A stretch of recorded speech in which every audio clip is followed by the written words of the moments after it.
when I began this project, I had many different things that I was thinking about researching, but a lot of it was post-Christian Christianization history.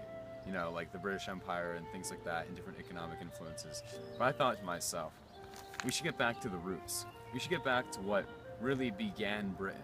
And if you look across the whole of Europe and even into Asia, you know, tribal identities and different things like that definitely shape how we live today. So I decided that I was going to go back into the far, you know, prehistory of England and look at what their tribal history was like, and look at what the ancient religions of, you know, the Celtics and the Celts and the Druids and the Anglo-Saxons had to say about how they lived their lives and what kind of influences they had on the modern faiths in the area. And what I found is that they had immense influence. In fact, just the way that they organized their own society is exactly how we organize our own society today in terms of religious holidays and different harvest festivals, and their initial traditions that they brought about carried on. So, in doing this project, I was thinking, how was I going to present it? So I decided I was going to take on the role of a druid priest. And I have an outfit that I'll be, you know, dressing up in on the day of our presentation. And it's going to look a little something like this.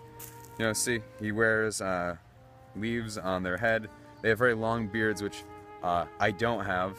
But, you know, if I could grow one for this in like a day, I probably would, just to get the feel really nice. And they have robes and different things like that, you know, which is probably more or less how they would dress normally, but very long flowing robes. So that's the druid priest. And that was where I started from, the idea that I wanted to be the role of the priest and take people through this ancient cultural tradition. So, looking into it more and looking into how I wanted to do this, I decided I was going to go about it through exploring the seasons, the seasonal holidays. And that's really where the connection between what we celebrate now and how they saw their world came to be. So the first holiday that I'm going to be delving into during my project is the holiday of Samhain, and that's the last harvest before the end of the year and before the start of the new year for them. And that's essentially what we have nowadays for Halloween. It's held at the end of October, and you could see here different symbols and things like the pumpkin and the corn and the darkness, night and all the spiritual stuff came about directly from the Celts and their tradition of Samhain, and even the idea that the dead was for that day and that you can pray to your ancestors. So it's a time of really delving into the earth and what makes us human, but also makes us part of nature. And now the next holiday of the year that I'm going to be discussing for the day of the project is Imbolc, and that's the celebration of the first moments when grass can grow and when the snow starts to thaw. And this is celebrated in early February, when you can see that you have different things like the lambs and the sun and coming to growing the ground from the earth again, and the water flowing, the ice melting. And interestingly enough, we still celebrate this today in the form of Groundhog Day.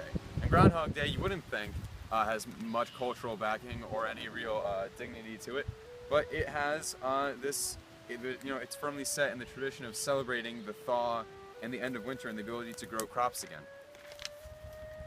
And the next holiday that we'll celebrate has a lot of influences on our current celebration of Easter, but it is Beltane. And Beltane is the celebration of fertility, of the spring, of everything coming together after months of cold winter, and things can plant. People mate, and marital bonds are thrown away, and people all fertilize each other in the forest. And we don't quite do that nowadays, which is a shame, but we have Easter, which is kind of close. So, and then the final one, which we don't actually have a celebration for, but we're out of school during this time, so maybe that's where it comes into play. But it's the festival of Langstad, and Langstad is the harvest festival in the summer where much of the grain is gathered, and people just enjoy the grain, and there's much less of a celebration. But that's like the close of their year, and it goes back to Samhain. So, I think this project gave me a very good insight into what the ancients, how they saw their world and how it influenced the way that they organized their year. And not only that, but it showed me where the roots of all of our current celebrations come from and the way that we perceive the world. And as much as people think, you know, especially in this post-agricultural society and even a post-industrial society, that some religions are so are so powerful over others, or are more correct than others, or exist completely separate and divinely inspired and separate from the human condition and human instinct. When you study ancient religions, and especially the Celtics, because because they are closest to us, the faith that they had and created is not very different than what we had, and it's truly inspired by the same human emotions and the need for scarcity, the need to feel a sense of belonging in the community, and a need to feel a sense of belonging with our world around us, because if we don't belong to each other or nature, then we belong to nothing, and that's one of the greatest human fears. So from their time to ours, we've always been trying to answer those basic questions of how do we fit in with each other and with the world.